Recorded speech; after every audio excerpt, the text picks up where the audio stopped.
A la hora de abordar o debatir los continuos choques entre el Estado de Israel y el mundo árabe, a menudo nos encontramos con resoplidos tipo «Buf, si se llevan matando desde hace miles de años, es un tema muy complicado», lo que no solo es falso, sino que es doblemente falso. Ni es un conflicto tan antiguo, ni en el fondo tan complicado. En los varios videos que hemos dedicado al tema en semanas recientes, siempre tratamos de subrayar lo importante que es ir a su raíz histórica y geopolítica antes de concluir nada. Y es precisamente eso lo que haremos en los siguientes minutos. Ahí les va.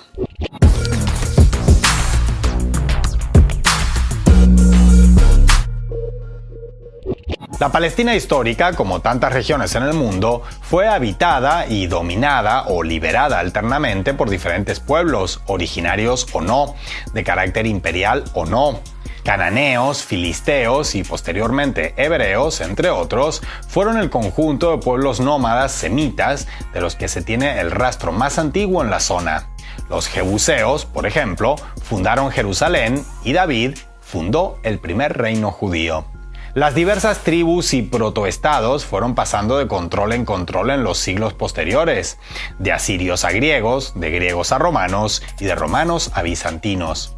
Desde el siglo VII hasta el XX, salvo breves intervalos a manos de cruzados cristianos y mongoles, Palestina fue controlada por gobiernos musulmanes.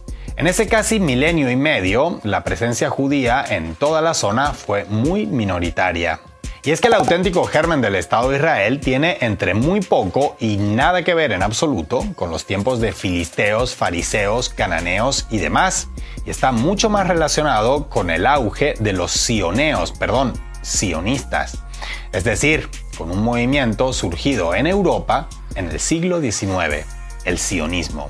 Es decir, en esencia, el trasfondo del llamado conflicto árabe-palestino no es milenario, sino que no llega ni a bicentenario, y su origen geográfico no es oriental, sino europeo, para dejar los conceptos clave claros desde el principio.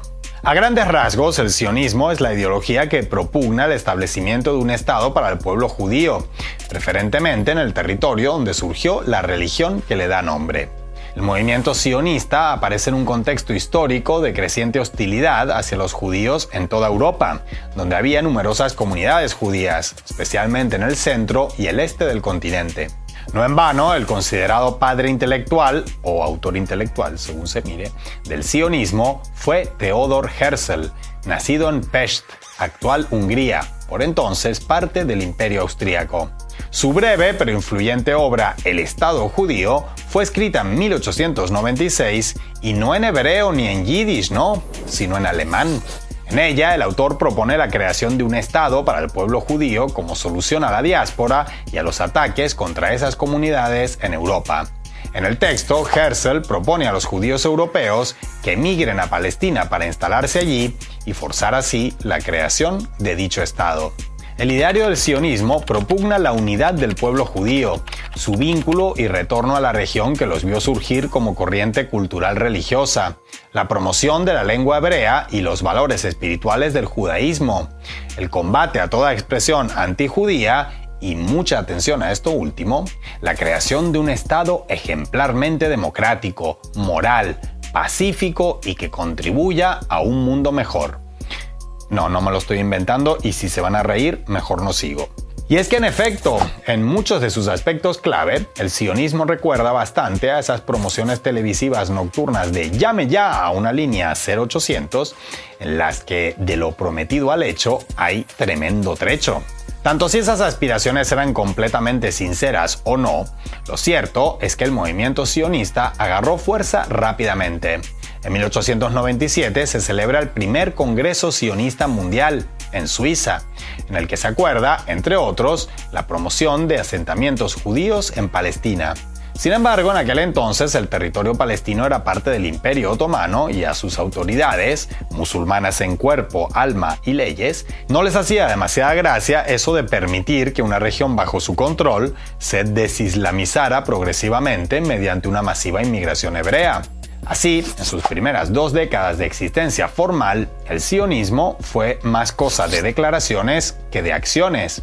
Pero las cosas cambian drásticamente en 1917, cuando en el marco de la Primera Guerra Mundial, el Imperio Otomano se desmorona como terrón de azúcar en taza de café turco, o mejor dicho, en taza de té inglés, y Palestina cae en manos de otro imperio, el británico.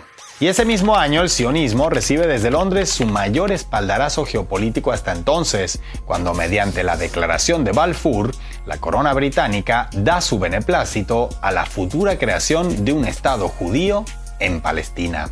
Declaración que coincide con un auge de la xenofobia contra los judíos en varios países europeos, por lo que ambos hechos contribuyen a una paulatinamente creciente llegada de población hebrea a territorio palestino. La decisión de Londres no debe entenderse en ningún caso como una actitud solidaria del Reino Unido hacia los judíos. De hecho, pocos años más tarde, el monarca Eduardo VIII llegó a simpatizar abiertamente con el nazismo, sino más bien con la intención británica de crear discordia en la zona entre los árabes, para asegurarse el control del Canal de Suez, fundamental para los intereses comerciales de la corona. Lógicamente, la masiva llegada de migrantes a un territorio donde siempre habían sido minoría produjo las primeras tensiones con quienes habían sido la mayoría durante milenios y en ocasiones desembocaron en brotes de violencia entre habitantes establecidos y recién llegados. Una situación que no es tanto responsabilidad directa ni de los migrantes que llegaban ni de los pobladores que ya vivían allí por generaciones, sino de quienes promovieron o apoyaron el plan sin evaluar las consecuencias o sin importarles. Los británicos, queriendo calmar algo las aguas, también prometieron a los árabes y musulmanes que tarde o temprano tendrían su propio estado, promesa que, como sabemos, valió lo mismo que arqueólogo inglés diciendo «me lo llevo por un rato y después te lo devuelvo». Mientras tanto, el sionismo seguía avanzando en su plan de colonizar las tierras históricas palestinas, recurriendo a casi cualquier recurso para lograrlo. Lo de casi cualquier no es gratuito, ya lo verán. Uno de los métodos de colonización desde el principio fue la compra de terrenos, principalmente a través de una entidad fundada en 1901 y que todavía existe, el Keren Keyemet LeIsrael o KKL. Ese fondo financiero, otra vez con sede en Europa, en concreto en Suiza, se dedicó a adquirir parcelas de todos los tamaños en territorio palestino, destinadas a ser ocupadas por los futuros colonos. Aprovechando las asimetrías que siempre existen entre regiones colonizadoras y regiones colonizadas, para inversores europeos era fácil comprar grandes terrenos en Asia Occidental por poco dinero a los pobladores locales. Así, acaudalados judíos de Europa fueron acumulando terrenos de campesinos árabes empobrecidos de Palestina. Para 1948, el KKL era dueño del 54% de tierras ocupadas por judíos en territorio palestino, una estrategia financiera con un claro trasfondo político. Además de esa forma de colonización financiero-urbanística, los sionistas también acudieron a otras maneras, digamos, menos sutiles y más clásicas de colonizar. No fueron pocos los seguidores del sionismo que optaron por tomar las armas para afianzar su poder en la zona, desde los meros inicios del siglo XX. Algunas milicias armadas, como Hashomer, nacieron asegurando ser organizaciones de autodefensa surgidas a raíz de sus enfrentamientos con la población árabe, e incluso los británicos autorizaron inicialmente la creación de la llamada Legión Judía, aunque algo verían en aquellos colonos armados que no los terminó de convencer y la disolvieron poco después. De esas cenizas surgiría casi de inmediato Haganá, hasta aquel entonces la más organizada desde el punto de vista militar y enfocada sobre todo en la lucha contra los árabes, algo que algunos de sus integrantes consideraban insuficiente. Y así fue como nació Irgun, una escisión radical que veía enemigos no solo en los árabes, sino también en los británicos, a los que acusaba de obstaculizar la inmigración judía a Palestina.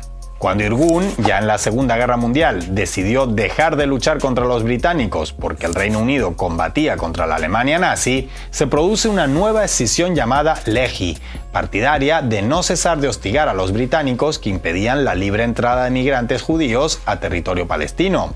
Desde su creación, esos grupos armados perpetraron varias acciones que difícilmente se enmarquen en la acostumbrada narrativa hegemónica de impolutos freedom fighters. Asesinatos selectivos de ciudadanos árabes, británicos, entre ellos Lord Moyne, un ministro de Estado, y hasta judíos antisionistas o acusados de serlo, limpieza étnica, masacres en poblados árabes, violaciones y abusos sexuales, bombas en mercados públicos e incluso la voladura de un hotel que mató a 91 personas. El hotel se llamaba Rey David, para más colmo.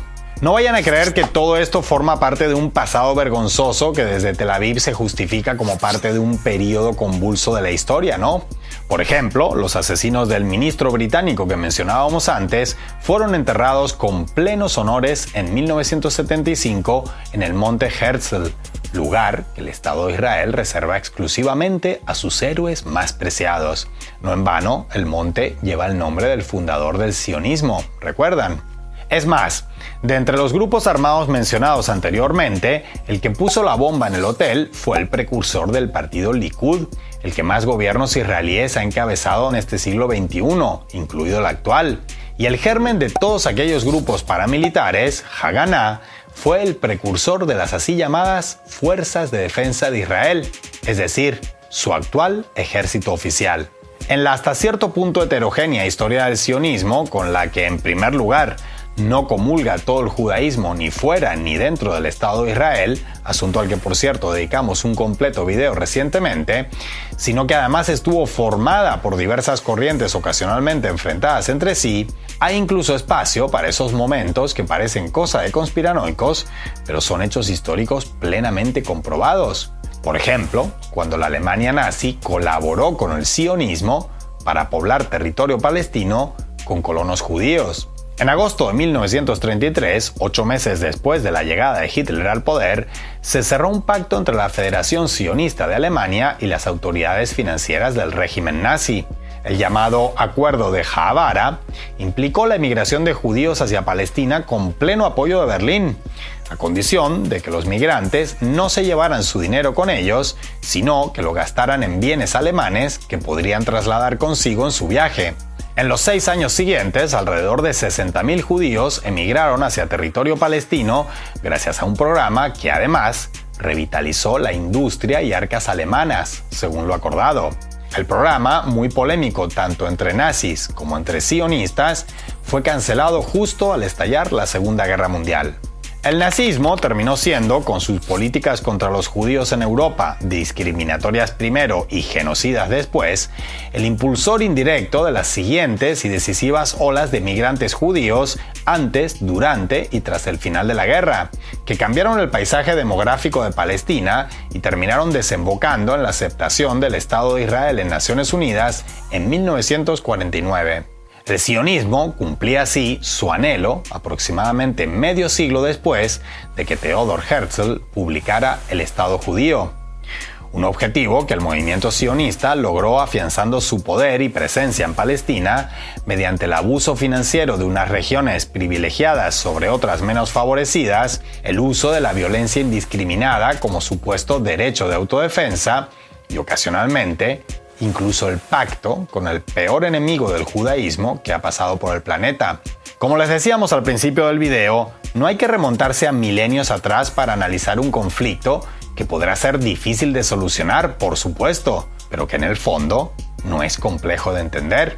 Porque estamos ante una manifestación un tanto peculiar, pero para nada única en la historia, de los efectos de un proyecto colonial de raíz europea impuesto sobre una población que no se resigna y se resiste ferozmente a ser colonia, ni más ni menos.